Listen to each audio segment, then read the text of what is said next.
Hello, Book 2, and welcome back to your Daily Penguin. This is our waddle through my Penguin Classic collection. A very personal tour. This is not meant to be scholarly. This is not meant to be a syllabus. I have resisted the urge to do that in this first bookcase. I've resisted the urge because I taught a lot of these things for a long time, and there is an urge there to introduce them in a systematic fashion, like, for instance, to work out the timeline, because all literature is linear. Nobody learns to write before they learn to read. So I would, in a syllabus, in a more formalized presentation, I would have worked out the time sequence, and all the books would fold one into the next like a string of dominoes. That has not been the case here because that's not what I'm doing. This is essentially a shelf tour.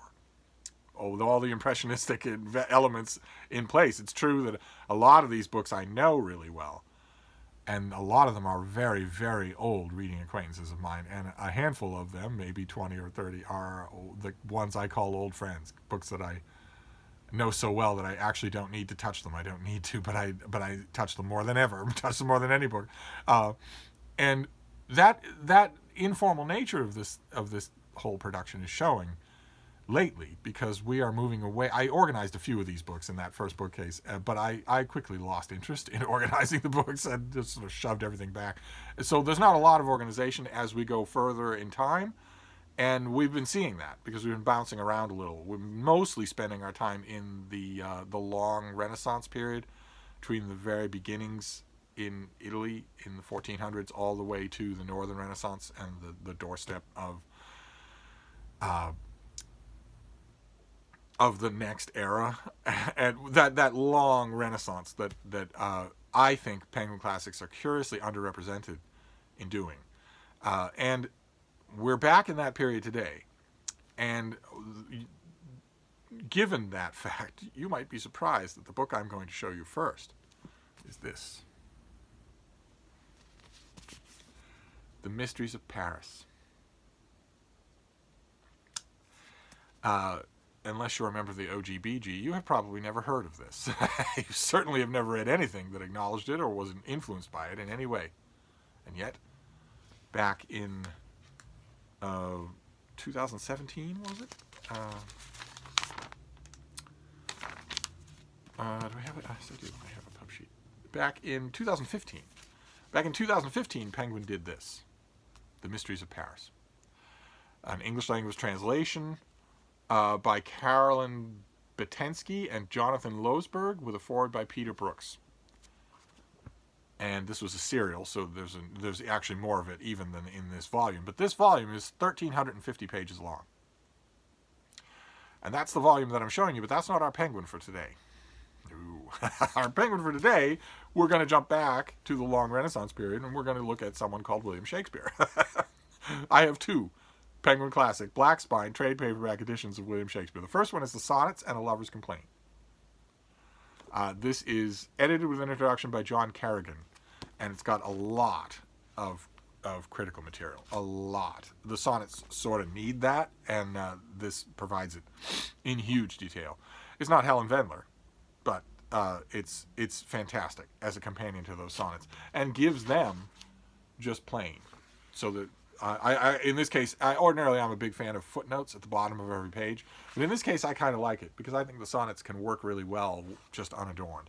And then the more you want to know about them, you can just go into the back and read that. And it's how wonderful that The Lover's Complaint is included. This is actually a Penguin Classic of a volume of Shakespeare that was available to booksellers while he was alive, that was suddenly turned up at the book racks, a collection of sonnets and a longer poem called A Lover's Complaint. And Penguin decided to honor that original literary tradition by making that one volume of Shakespeare. And this is terrific. Absolutely terrific.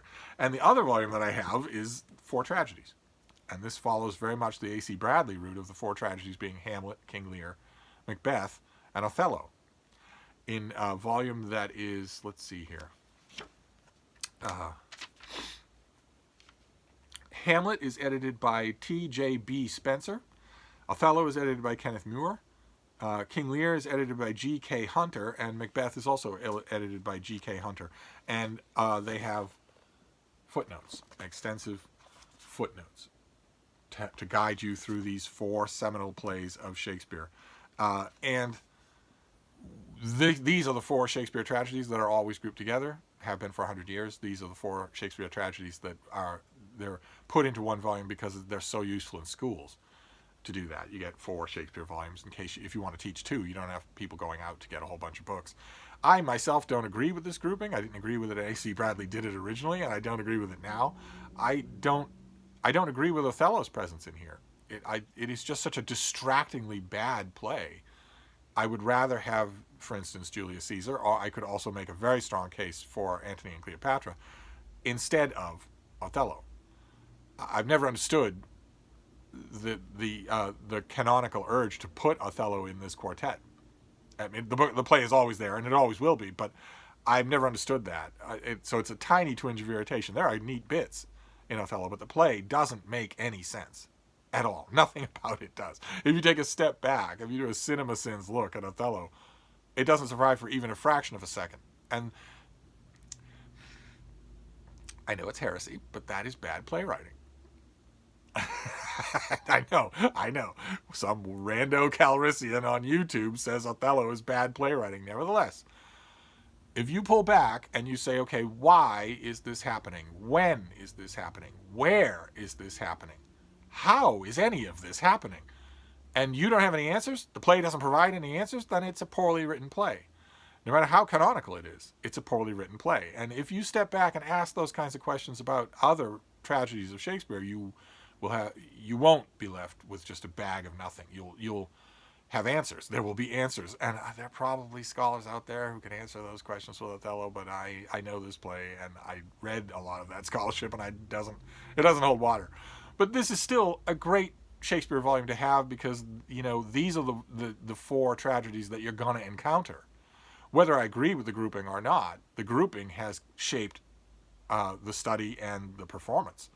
So, for instance, if you're teaching a class on Shakespeare, a very beginning class at, let's say, a prison or a high school, to the limited extent that those are 2 different things, it's going to be one of these 4. Obviously, if you're introducing people to Shakespeare's tragedies, it's going to be one of these 4. I might not agree with that, but that is true. And if that's the case, then you're going to want them in one volume, and it makes sense that Penguin would do this. And these are the 2 Shakespeares that I have for Penguin. The Sonnets and A Lover's Complaint, so the poems, and 4 tragedies. I don't know if there's a Penguin Classic Black Spine trade paperback for comedies. There might be. I don't know if there's one for history plays. There might be. I'm not 100% sure. I certainly have never seen them. But the reason why I showed you this to start with is because this is the size of a collected Shakespeare. Thinner paper, a floppy binding, 13, 14, 1,500 pages. This is the size of a Penguin Classic collected Shakespeare. The whole of it. All the plays, the sonnets, and the longer poems. And we don't have that. And that bugs me. That really does. I made a video earlier today about Penguin Classics that I wished existed. And that could be a very long list, but a lot of times I make allowances for the fact that Penguin can't get the rights to everything, that copyrights are complicated, that some people just don't want to be a Penguin Classic or whatnot. But some don't make any sense at all. Shakespeare doesn't make any sense at all. Why is there no Penguin Classic, 1 volume, Black Spine, collected Shakespeare? Why is that so? It seems like the biggest omission in the world. It seems wrong that when I get to Shakespeare in our March of the Penguins, I have to show you these things.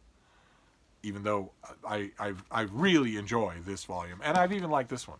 I generally speaking, if I want to dig into a play, every once in a while, for instance, I feel guilty about not liking Othello all that much. I'll dig back into the play. Generally speaking, when I do that, I don't reach for this volume. I reach for my running press, big fat 1 volume Shakespeare, and that's a little annoying because obviously I'm a fan of Penguin Classics, and I would rather reach for a big fat Penguin Classic 1 volume Shakespeare. Anyway, that's your Penguin Classic for today. It is a recommend. I recommend this Shakespeare guy. I wish that I could be holding up 1 volume, a big fat 1 volume, even if it was just the first folio. Now, I would rather that not be the case. In an ideal world, I would have Penguin bring out a trade paperback of the first folio with an introduction and history about it, just because it itself is a classic of English literature. It had such an enormous effect on everything. But it isn't all of Shakespeare, and there isn't any reason why it can't. Fine, a limited number of copies of a Penguin Classic of the first folio. But what I'd really like is a big, fat Penguin Classic collected Shakespeare. Maybe pare down on the notes to a bare minimum, pare down on the introduction to a bare minimum, set the thing for 1,400 pages. I bet you could do it. And I bet it would, if you did it, I think it would be a little bit more valuable than the Mysteries of Paris.